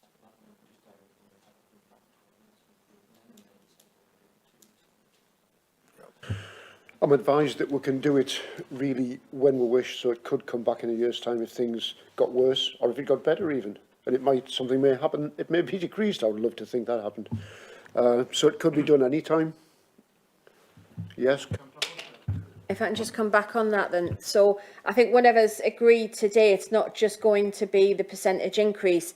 I think we also have to agree the review rate. So if it's going to be an annual thing, or if it's going to be biannual or whatever, because I think that really does have a bearing on what percentage we should be looking at, Chair. Thank you. I wouldn't like to have it annually or biannually. We could agree, in my mind, I think we could agree to say have it annually, this time and have it reviewed in a year's time. And depending on what the circumstances are in a year's time, as to whether or not it was reviewed annually again, or maybe 2 yearly or 3 yearly, but hopefully things will change and get better. But I wouldn't be opposed to annually this time, first of all, and go back to it later on. Councillor Sharp's poised. Yeah, just so we can progress this, Chairman, I'm, going to propose that we can increase all 6 tariffs, and I can see both sides at the present time. We don't quite know where we are going to be in the future, so I would like to propose that we increase 5% on the both the flag and the tariff, and review it in a year's time. That's the whole lot across the board, 5%. Seconded by Councillor Hardy. Again, I think we've debated this, so can I have a show of hands, please, for the proposal, which is to increase all 6 tariffs by a percentage of 5%, which is going to be reviewable in 12 months' time. All those in favour, please show. 1, 2, 3, 4, 5, 6. 2, 3, 4, 5. Sorry. Against? 3. Abstentions? 1. So that's carried. It'll be reviewed in a year's time, but for now it's going to be it'll go risen across the board by 5%. And Phil's going to make a comment again. I'm going to look to my right, but not this time at Tasman, at Neil. I say one of the other things we need to agree, and apologies because it should have formed part of the recommendation, is the date upon which the new increase will be implemented. I would, whilst I sort of pluck this date from fresh air, I would suggest an implementation date of the 2nd of May, which, as I said before, would allow a period of consultation from when we publish this through to the 2nd of May. What that would also allow us to do, because I'm conscious of the fact there will be the council AGM in May, it would allow us, if there are representations received between now and May, to either hopefully bring it back to a scheduled licensing and regulatory committee or special committee, to then debate any representations that have been received and not withdrawn, and then agree a new date for implementation. Because the key thing is, from the original date, so the 2nd of May is what I would suggest to the committee, but you'll need to propose that. You would then have until the 2nd of July to deal with any representations, which would hopefully allow for a formal committee, either to form as part of the normal calendar of the AGM or for a special committee to be called and dealt with any representations. Chair. So you're saying it would, this review, the review in a year's time would be a year come May? No, sorry, what I'm saying is you have to agree a date to implement the new fare. And what I'm saying is I believe that from an officer's perspective, what I would advise the committee, that should be the 2nd of May 2022, and that gives you, or will give us about a 6 to 8 week consultation period. Right. Councillor Humphrey, Councillor Wallace. Chair, before moving the recommendation of May the 2nd, can I just ask one question? We're talking about us having the right to bring this back. Am I right in thinking, should the taxi proprietors start speaking to each other as in unison, they could actually ask for a fare increase in the meanwhile? I think ultimately we would respond to any reasonable request from the trade. So if there was a change in circumstances or an approach to the service, we would discuss that probably with the portfolio holder and with chair of committee, and if deemed appropriate, bring it back to this committee. Thanks very much, Chairman. That was the answer I was looking for. I'm very satisfied with that, because I'm quietly confident that there will be representations made before May the 2nd. I know if I was in the trade, I certainly would be. 5% in my mind doesn't cover the cost alone in fuel. But with that in mind, Chair, to move progress, I'll recommend May the 2nd be the date for the implementation of the new tariffs. Councillor Humphrey? Right. Does everyone agree? Oh, sorry, Councillor Hardy. Oh, sorry. Oh, Does everyone agree with that, or does anyone disagree with that? Everyone agrees. Councillor Hart, great. Thank you very much. Right, I've only got one piece of urgent business. Sorry, Dayton. Sorry? Is there? Oh, never. Oh, of course. I thought this was so. just for notification, actually. Yes, it is. Right, over to you, Phil. If I can take members to page 99 of the bundle, this is tax conditionality for taxis and scrap metal licence. It is purely and simply for information. It is a new requirement that's been introduced by government, which requires us as an authority to gather information on their behalf in terms of actual tax checks. So it is there to be noted. There is, it is a change in legislation. Sorry. So do members note that report? Thank you very much. There's only one piece of, I would say, well, it is urgent, really. Tamsin reminded me that we're going to have some training sometime in the near future. I don't know when, but I'm sure it will be exciting. I'd love to think you'll all come and enjoy yourselves. And I hope Councillor Swinbank? Hey, I'm getting all mixed up today. Swinbank enjoyed the meeting and is looking forward to joining us in full-fledged. Thank you all for attending. Thanks very much.